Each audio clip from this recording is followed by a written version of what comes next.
Ad Infinitum is the only podcast solely focused on audio ads. Advertising. The creatives who make them, and/or the latest thinking that informs them, how the space is evolving, and, my favorite part, a roundup of recent audio ads and analysis by yours truly, Ad campaign. Stu Redwine, VP Creative at Oxford Road, and each episode's guest. This is episode 2, and its title is Hosts or People 2, discussing the importance of keeping in mind that these hosts are humans, and the copy points that you're sending over to them, and the way that you're onboarding them, and the way you want them to represent your brand. It's important to keep that aspect of it in mind, that it isn't just a transactional interface. And we're also going to rank 4 of the top spenders in podcasts this episode, and that's why our guest is a real host and a real person. Welcome, Jordy Mysalis, one of the 3 founders of the Midas Touch Network and co-host of the Midas Touch podcast, amongst other things. Jordy, how you doing today? I'm doing great, Stu. It's so great to be here. I'm really excited for this. I love the title, The Host or People Too. I'm ready to dive in. I got some thoughts on some ad copy. I'm excited to review some reads with you. Stu, I'm excited for this one. I'm excited to have you on. And I was looking at Podscribe's performance benchmarks that they just put out at the end of last year. And from their lens of looking at it, and there's other sources out there as well, but looking at Podscribe's work, host reads continue to outperform produced ads, right? So that connection of you as a host reading the copy directly continues to outperform producer read ads or produced ads. Something else that's interesting in the same report by Podscribe is that the longer the read, performance increases as well. So up to 2-minute reads outperform 60-second reads by 20%. And this goes back to the old adage in like sales, like if you've ever done door-to-door sales, or anybody that really has to like convince somebody to do something, the more you tell, the more you sell. And that ties into some behavioral science, knows there's some biases that we all have. And one of them is just the mere exposure effect, that the truth is the longer any human is exposed to any stimulus over time, not only do you become accustomed to it, you will develop affinity. If a host reads an ad, it's better. And the longer that host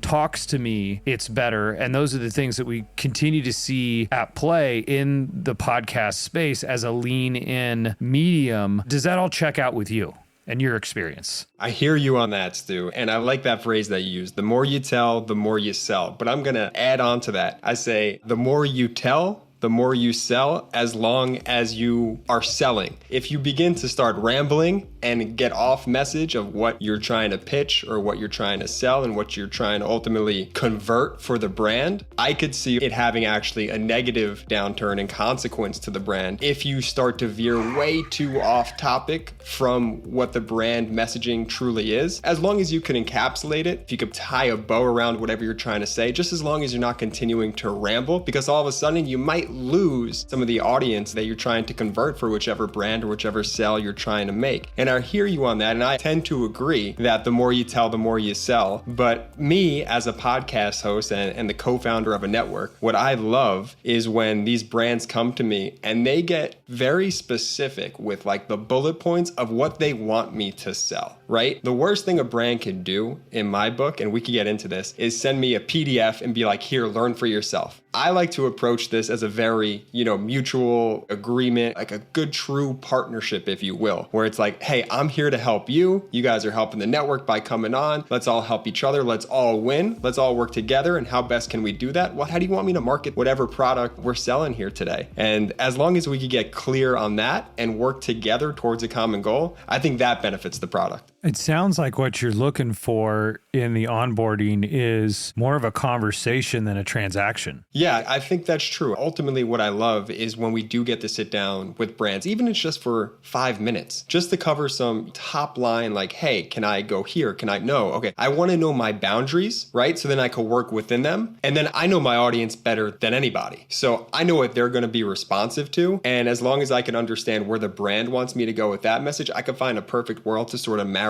the two. So yeah, I love that notion of let's sit with the brand, even if it's a quick 5 minutes, just so I could see where their head's at with the campaign. You make a great point. Like, what have you seen as a host and then for your network that does unlock those personal connections and those longer ad reads? Yeah, so I'd say this. We're a pretty unique network here at the Midas Touch Network in the sense that we're very simulcast first, right? We rely heavily on our YouTube channel and our YouTube presence. We're doing over 250 million views a month. That's 17, 18 million million views every 48 hours on the YouTube channel alone. We have 12 shows on the network, all of which are simulcasts, so meaning that they have the audio component inherently tied in. And what brands like to see, Stu, to your point, what I've noticed in the space is that for each one of these shows, we don't do pre-roll producer read ads. Every ad that you see on the MeidasTouch network, book it, guarantee it, lock it in. It's a host read mid-roll, because ultimately those are converting the best. The audience loves to see the host because they develop such a strong relationship with them given the type of content that we produce on the channel. And we make it our mission here at the network not to just accept every and any brand that comes our way. We want to actually, be able to back up that product, whether it's the goods and services or whatever the product value adds to somebody's life, that it actually follows through on that mission and that they're a top-notch company, which is very, very important to us. Every product I've ever marketed on the network I've used, and so have my hosts, which is just a wonderful thing. So anytime you could have that close relationship with the brand where you're getting the product, you're getting the talking points, in a way, it doesn't even have to be a stringent script. Follow this exactly. It's, hey, give me your bullet points with a clear CTA that I know you want me to hit. Right? Give me just like a little bit of guidance of how you want me to talk about your brand and your product, and then I'll take it from here. And as long as we could have that sort of mutual understanding, I think I've seen the best success with it. Where does it become challenging? Where's friction introduced into it for you as a host and for your network? It's an interesting perspective. I think I'm coming with you today as the co-founder of the network and then also a host of a podcast on the network. I just need all of my brands to work with me on just a relationship basis, right? I want open access to understanding, hey, how did the campaign, how has it performed for you? Where have you seen the successes? And as long as we can continue an open and honest dialogue about performance and what's worked for you as the brand in the past, let's work together here, because, I love taking the test campaigns and turning those into renewals and turning those into annuals. One, it's great for the brand. That means they're getting the sales. It's great for all the buying agencies involved, because that's the job of the buying agencies, is to locate the great podcasts that help convert. And it's great for the network as a network owner to help bring in the extra funds or whatnot to help us continue to operate, to employ our editors, our staff, etc. It's just a everybody wins mentality is the best approach for me. Yeah, and I hear you in saying that, like the way that we get there, and I believe this too, is relationship, right? You're saying relationship, and it's like when you think about the medium of audio, it's so inherently intimate. It creates connection. It's processed in the same part of the brain as emotion. It is the fastest of our senses. It colors everything else in a sense, that when we enter that, our subconscious reaction to a sound, whether we want to engage or not engage, is in the upper 80s subconsciously, right? So when we hear these voices and hear these cues, these people that we know, the whole audio industry is built on relationship. And let's talk about our agency and then working with the MeidasTouch network. You and I've talked on a handful of dog walks I've been on where I'm talking to you and we go off topic. We talk about what's going on in each other's lives. You know what I mean? And it's like, to me, there's this inherent inefficiency that's key to relationships, and that translates in a tactical sense into onboardings and stuff of like, hey, we could just make this all dynamically inserted and you guys just pre-record all the ads and we're about to listen to some and we might get a sense of what that sounds like. Or we can try to invest and be inefficient in order to build actual relationships, because that's what you're trying to do with your audience. Totally. And the audience sees right through that. If you are just running ads to run ads, they're not going to convert. Right? They know when there's that personal touch that's involved. If you really back the product, if you could pick up and hold the product as you're doing the show, it's such an important relationship. And you'll never be able to get around this, as far as I've noticed in the space. Being kind of a quote unquote, maybe a newbie in the space as far as an ad sales component, I never realized a few things about the industry. One, like how incestual it is, like how everybody really knows everybody. And in certain cases, I think that's a wonderful thing, right? Because as long as you are a genuine person, which I really strive to be, and want to make these connections and make these relationships work, that gets passed on, and people ultimately move from place to place or whatnot, and they're going to be there. They're going to remember, oh, hey, I like working with Jordy from the MeidasTouch network. And so anytime I've had that personal relationship with someone, I've seen my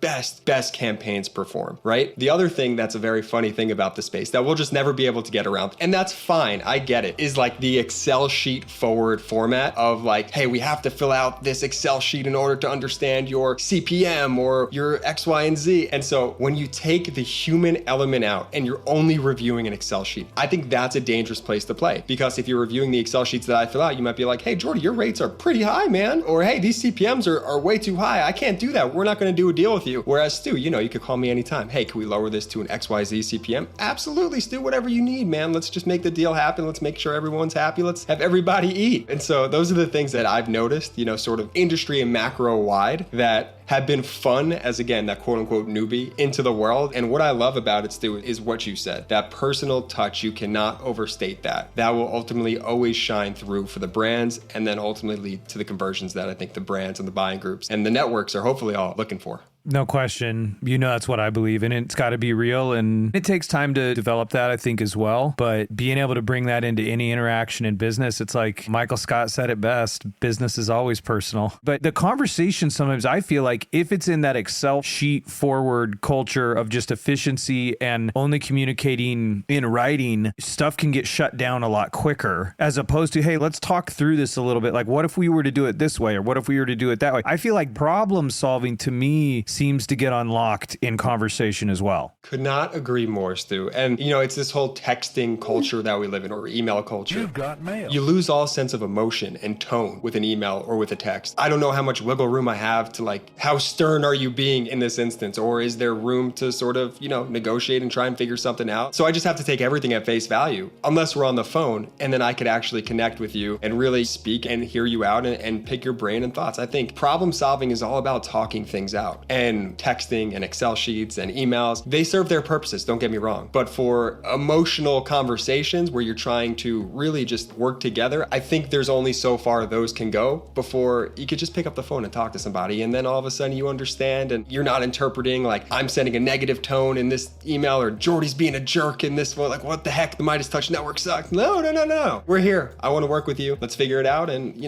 whatever can happen will happen. Yeah. And I mean, think about it. It's like people watch or listen to the Midas Touch Network to hear you and your brothers and your other hosts. You don't put up spreadsheets and write things on the screen. You guys are talking. Like, that's the way we like to interact with each other. So let's do that, because the hosts are people, the audience are people, we're all people. And I was looking at some Pew research from last year that it's really cool. So about a half of Americans have listened to a podcast in the past year. This is from a year ago. We're on that trend, right? Every day, new folks are coming into the space. And about a third of podcast listeners have tried a lifestyle change because of a podcast they listen to. And, we've talked a little bit about different political ideologies, and there's been a lot of people in the number of years that have gotten lost, so to speak, because, to your point, the national news media is so divided that you don't know where can I find a place. And I think people listen to podcasts. It's a safe space. I can lean in. I can try maybe some new thinking, and then they really do try a lifestyle change based on something that they heard. I mean, how do you guys look at that and that responsibility, and even that you have that ability to influence people in that way? We take it incredibly, incredibly serious. To your point, that human connection of, again, I like the title, hosts are people. Your audience are people, right? They're not just metrics or numbers or subscribers. That's an individual that you're communicating a very specific message with, who you develop a very specific relationship with over the course of a day, over the course of a week, to a month, to a year. It's so freaking important to really nourish those relationships in a meaningful way and understand the gravity of your audience, right? So we're doing 250 million views a month right now in Playboard's charts that checks out all of YouTube channels and simulcast, for example. We ranked number one ahead of Fox News, ahead of Mr. Beast as the most popular channel in the United States. There's an immense amount of gravity and responsibility that I take on making sure that our audience that has consumed us is walking away with not like negative feelings about other people or other shared experiences, but literally just data and information of what's going on to help them inform their lives. We take the relationship and the messaging and just the human element very, very seriously at the Midas Touch Network.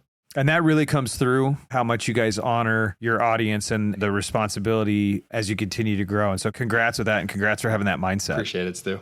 Because the audience are people, right? Absolutely. But the name of this episode is The Hosts Are People Too. And so we look at top spenders in audio, but I wanted to base it on your own likes and dislikes. And Jordy, we had talked, you're into sports. So we're going to be listening to reads from sports podcasters. One of the recent top advertisers in podcasts, using Magellan to identify who that is BetterHelp, with a spend level of approximately $9 million in January. And I've pulled 4 different spots of what seem to be live read ads from 4 different podcasts. So we've got the Bill Simmons podcast, we've got New Heights with Jason and Travis Kelce, we've got the Dan Lebitard show, and then one of your favorites, Colin Cowherd. These are all in the top podcasts for sports in Chartable. All right, we're going to start with the Dan Lebitard show. This is a BetterHelp read. Here we go. The Dan Lebitard Show with Stugatz is sponsored by BetterHelp. A lot of us spend our lives wishing we had more time. The question is, time for what? Go for a run, take a nap, read a book, show up for a friend? If time was unlimited, how would you use it? The best way to squeeze that special thing into your schedule is to know what's important to you and make it a priority. With more time available, individuals may find it easier to schedule therapy sessions without feeling rushed or overwhelmed. This can lead to more consistent attendance and greater engagement in the therapeutic process. Therapy can help you find what matters to you so you can do more of it. If you're thinking of starting therapy, give BetterHelp a try. It's entirely online, designed to be convenient, flexible, and suited to your schedule. Just fill out a brief questionnaire to get matched with a licensed therapist and switch therapists anytime for no additional charge. Learn to make time for what makes you happy with BetterHelp. Visit BetterHelp.com/DLB today to get 10% off your first month. That's BetterHelp, HELP.com/DLB. All right. What do you hear there? It was a very clear read. The talking points were obviously very well articulated. It came across super clear. The messaging, nice takeaway there in the CTA. So from just a pure, did I hit everything perspective, knocked it out of the park. He hit everything. But here's my issue with it. And I don't know how they led up to the ad in the episode. It feels too much like an ad. Usually when you're doing a host read, one, that wasn't even Dan Lebitard. I don't listen to the show very consistent, but I'm like 99.9% sure that's not even Dan Lebitard, who's like the main namesake on the show, doing the read. What you want from the host doing the show is you're contracting them so the host does the read. That's why it's a host read, not a co-host read. No offense to whoever had been doing it, because again, I think they did a nice job articulating the clear talking points that, we're giving them by BetterHelp. BetterHelp is one of our brands. We love BetterHelp. And I know those talking points inside and out. So I know very well that he hit everything that they wanted him to hit. My big knocks are, it wasn't Dan Lebitard doing the read, right? There's no personal endorsement. I know therapy is a hard one to sort of personally endorse, especially if you haven't used BetterHelp or have gone through therapy in the past. But from a host, you usually try and rely on shared experiences to relate to your audience. And just hitting the talking points one by one, although very well communicated, I think you're losing a bit of that human element that I think a lot of hosts and a lot of listeners look for in a nice ad read. So that's what I liked about it, and then that was my beef with it, if you would. Yeah, it was technically all there. It felt like it's missing that human touch, which is what you're talking about, and you can feel that. And it kind of sounds to me like one that probably is a pre-record, where it's one of those that gets recorded kind of in the radio style of record a whole bunch of these, and then we're going to insert them dynamically into the show. I think from an Audiolytics standpoint, which is the framework that we use here at Oxford Road, it achieved a 68% from an Audiolytics standpoint. There's a couple things that it could do differently, but they're pretty much encapsulated in what you're talking about, which is like, can we get a personal endorsement? That would be massive, especially for something as intimate as this. Can we increase the urgency of like, why do I need to take action now? So it's like, okay, this was like thinking of sports. One of my daughters plays volleyball. There's like the aggressive mode, and then there's safe mode with a team. Like just safe mode, right? We're going to return shots. We're going to play consistently. Like to me, this ad read was safe mode. Safe mode, you're not going to be asked for a make good or an added value, very technically sound. You hit all the talking points exactly. Safe mode for sure. The next one we have to listen to is from one of your favorite shows, Colin Cowherd, and this is from the most recent episode that had a BetterHelp spot in it. Here we go. This show is sponsored by BetterHelp. Therapy can bring out a whole new you, and BetterHelp makes it easy to match with a licensed therapist. Get 10% off your first month of online therapy at BetterHelp.com/herd. Okay. I didn't even know BetterHelp did 15s, to be honest. That was short, sweet, to the point. Not Colin Cowherd, though. In these instances, right, when I'm listening, especially to someone, again, who I really like their perspective on things, like a Coward, like a Bill Simmons. I feel that human element of the product when I hear them reading for it. Now, I know we're sort of sitting in this funny place in the middle of March for a lot of these sports podcasters. This is kind of the time of year where they do have a lot of fill-ins because just the nature of the Super Bowl's over, NBA regular season is still going, it's not the playoffs yet, MLB still hasn't started up. So this is almost like a little bit of their downtime where they try and, take their vacations like the main host, which I find interesting. What I also find interesting about that perspective, though, is that then they have their co-hosts or whoever they're filling is do the reads. And again, I think there's such a human element that you connect with your audience, given the day, week, month, or years that you're with them, that they like hearing it from you. They like hearing it from the horse's mouth, so to speak. And so all of a sudden now when you're giving this to a fill-in to read, one, as the brand, did I get my money's worth? I'm getting the audience, but that's just kind of half the battle in certain situations, right? Like you're also contracting the talent as much as you're contracting the audience and sort of that mutual relationship that's been established. So the read was fine. It was quick, no personal endorsement. I mean, I'm sure he hit the 15-second talking points that needed to be hit. Did a nice job. I've listened to him before and I know his work and he's fabulous, so no knock on him. But if I'm going to the herd for Colin Coward, that's who I want to hear listening to the ads. Yeah, I mean, when do we make that decision of, is it voiced by the host? Is it voiced by a producer? What is effective frequency? 15s, I've seen 15s work very well. Or am I introducing something? Am I reinforcing it? Based on the nature of this conversation, hosts are people too. And looking at this, the Dan Le Batard show, nope, not Dan. The Colin Coward show, nope, not Colin. It kind of makes me think it's like, well, then would that ad unit be better served as doing something more breakthrough? If it's just going to be a voice talking, that's like lean in, that ought to be the host. Like that's the host.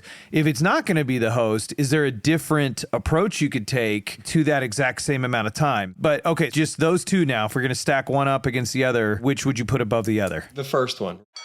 To your point earlier, what did we say? The more you tell, the more you sell. And at least with that first one, I heard more of what the product had. I heard more of what it was trying to communicate with the great brand talking points. The 15 was just, it was a little tight for me. Got the message across on the Coward show, but it didn't tell me enough about the product or what I could be expecting if I used the service. So the first one. And right in line with that, the Audiolytics score on the Colin Coward one is 60%. And for the reasons you articulated, you can see why there are specific key components that we look for. It's just there's not enough time to talk about positioning. There's not enough time to talk about demonstration. There's not enough time to talk about substantiation. Can you hit all of those things in a 15? You can. You absolutely can. That's about making every word count. But so far, we're aligned. So let's listen to the next one from a powerhouse. This is New Heights with Jason and Travis Kelce. And here is their spot for BetterHelp. Sometimes in life, we're faced with tough decisions. Yeah. And the path forward isn't always clear. Whether you're dealing with decisions around career, relationships, or you're experiencing that thing where you're trying to fall asleep and your brain suddenly won't stop talking. Well, it turns out one great way to make those racing thoughts go away is to talk through them. Yeah. And therapy gives you a place to do that. So you get out of your negative thought cycles and find maybe some new mental and emotional peace. If you're thinking of starting therapy, please give BetterHelp a try. It's entirely online, designed to be convenient, flexible, and suited to your schedule. Just fill out a brief questionnaire to get matched with a licensed therapist and switch therapists at any time for no additional cost. Get a break from your thoughts with BetterHelp. Visit BetterHelp.com/newheights today to get 10% off your first month. That's BetterHelp, HELP.com/newheights. Right on, right on. New Heights guys, man. I love their short clips on TikTok and Instagram. I think they're great. I love Jason and Travis. They're funny guys, man. I really liked it. And I could be wrong with this. I've watched the podcast. I kind of more so look at the clips that they post on social more than I watch or listen to the full long form. But I think they take a similar approach that we do at the Midas Touch Network, which is let's record these in a nice way where everybody's looking their best. We can make the brand look their best by making sure that we clearly articulate the talking points, and we as the host look the best, so we're not stumbling and mumbling over our words when we're trying to communicate whatever we're trying to communicate. So with theirs, what I really liked was how they played off of each other a little bit, how they kind of tossed the ball, how Jason would toss it to Travis, and each one of them would get in on the reads. I think you're getting some great bang for your buck when you're getting both hosts sort of play off of each other in that way. I would have loved, and I think they did a fabulous job. Hit all the talking points, clear CTA, very articulate, very just like to the point, and I understood exactly what they were talking about. But these are football guys that with probably like some intense experiences in their own life. Again, BetterHelp, fabulous brand. Therapy at large, right? Super important. And I think the conversation around therapy has been stigmatized in the past, where people are afraid to sort of talk about whether or not they use therapy or their therapeutical experiences, if you will. But what I would love to see, knowing that it's 2024 now, and I think that stigma has all but left, which is just great for society at large, you know, having people be open to talk about therapy and their experiences with it. They're football guys. They've probably lived through some intense experiences of their own. Just try and relate it back to that, if you would, right? Like, were they ever going through a hard time personally or professionally where they needed to talk to a team therapist, and how much that helped them? Doesn't have to be super specific. It could kind of be vague. I think that sort of human connection, though, to the service, and it doesn't even have to be BetterHelp specific. It could just be therapy specific, and then relating it back to how BetterHelp could do what therapy did for me, for you in this way. It's entirely online. I think I would have loved to have seen that, but they did a great job. They hit all the points. They played off of each other well. Everything was clearly articulated. So they did really nice. I would have just loved to see some of that personal experience come through. And I think that that's a delicate part of like hosts or people too, in asking to reveal personal information. But there's a way where, again, if you can get on the phone and you can have a conversation to encourage a little touch like that. Like, hey, listen, BetterHelp does all of these things it says here in these talking points. I know for me, before a game, I've got thoughts running through my head. Turns out that a way to deal with a lot of those kind of thoughts is this. And that's not the host saying that they do it. Yeah, exactly. Because to your point, and to what we talked about earlier, therapy for a lot of people could be a touchy subject. And, you know, I know it's a very vulnerable position for a lot of folks to be in, but for something that I think warrants that level of severity or responsibility when you're marketing a product like that, if there is any way at all to relate it back to your shared experiences as the host, I think the audience would be more receptive to that. Yeah, and I think that also it's like Travis Kelce would need to believe that what BetterHelp does is good for people. Truly. Exactly. Yeah, he can't force it, because one, the audience would know that he was forcing it or wasn't true to him, but also more so like you never want to misrepresent what you're trying to put forward for your audience and what you're saying. So yeah, he would actually need to believe it, and if he doesn't, that's fine, and maybe that's why they went that route. But, you know, most likely it wasn't even told or recommended to them to potentially add some of that personal touch. And that's where I think it's like amazing. It's almost like performance is on the other end of inefficiency, in the sense of it's inefficient to have that one more additional conversation, to look at the copy together, to go, hey, what if we, not just to look at it black and white, like, did they read exactly what we said, but to go like, we just had this moment where we creatively are listening to this read and going, hey, maybe he could say like this one thing. It's like, that's an inefficient process. So thank you for partaking in this inefficient process with me, Jordy. And now we are going to do one more from your favorite show from Bill Simmons. It is actually my favorite show. I'm not going to lie. It's my favorite sports show. Can I just say this about Bill Simmons? Like, you know, when you get asked, like, hey, if you were to do dinner with somebody, who would you want to do dinner with? For me, it would be Bill Simmons. I think the guy has totally transformed what this space is and what it means to be sort of a digital network in 2024. The way he works The Ringer, the way he works his entire network from a sports perspective. The proof is in the pudding. Like, he just signed a crazy deal with, I think it was Spotify or HBO not too long ago. And just the way he runs that network, runs the websites, runs the various podcasts on it, I think he does a fabulous job. And then he's a host on his own network with the Bill Simmons podcast. So a lot of that sort of human experiences coming through and connectivity points for your audience to sort of be able to touch, whether it's you're the founder of the network who's also a host of a podcast, or you just like the content that's being produced on the website. It's a nice 360 degree of sports. So kudos to Bill Simmons, man. I want to meet him someday. I think that's probably quite possible for you. You could probably meet him tomorrow. Let's see how he does here with BetterHelp. This episode is brought to you by BetterHelp. One common misconception about any type of relationship is that it has to be easy to be right. The truth is, the best relationships happen when both people put in the time, love, and commitment to make them great.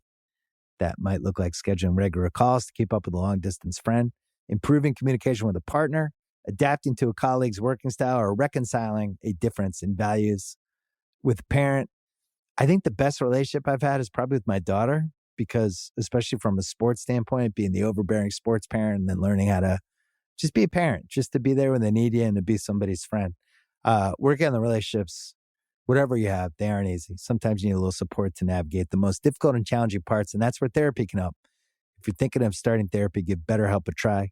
BetterHelp offers convenient, affordable online therapy. You can start the process in minutes. You can switch therapists anytime for no charge. So there are so many different kinds of relationships in your life, right? Give them all some love with BetterHelp. Visit BetterHelp.com/Bill Simmons today to get 10% off your first month. That's BetterHelp, HELP.com/Bill Simmons.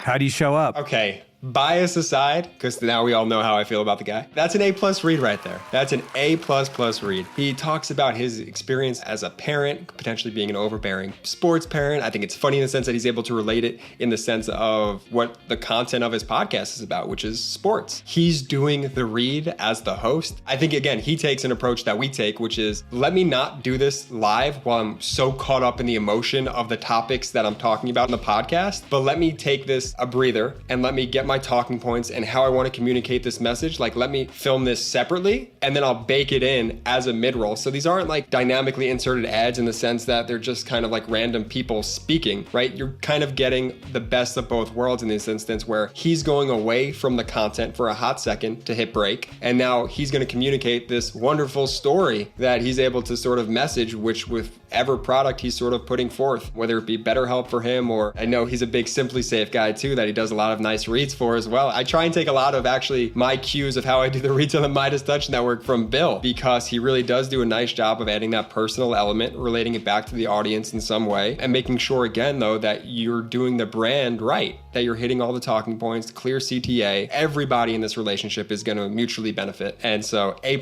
read, by far the best read we've gone over today. No question. And yeah, your bias aside, I mean, there's also like the Winston Churchill quote, I'm a man of simple tastes. I'm easily satisfied with the best. So, you know, you like Bill Simmons because he's the best. And he did it. And his Audiolytics score was by far the highest, came in at 82%. The New Heights was 70%. Dan Le Batard was 68%. Colin Cowherd is 60%. And that seems to line up with your ranking as well. I would pretty much nail it exactly. Yeah, Bill Simmons nailed it. He's got the personal touch. In the Heights, you've got that interchange. You know, there's a report from Odyssey from last year where having two voices increases recall by 10%, right? So having two voices when you can have interactivity, that increases recall. Then Dan Le Batard, even though it was in safe mode, we got more message transmitted. And then Colin Cowherd, we had that 15-second spot. So that's how they line up. Thank you for ranking these sports podcasts together. Heck yeah. I'm glad we got them in the order too of which they perform. I take some pride in that. I know who does good reads. Yeah, well, hey, you know, there's lots of different lenses we can use. So hopefully, if I can just be objective about the signals I'm getting from the data set or from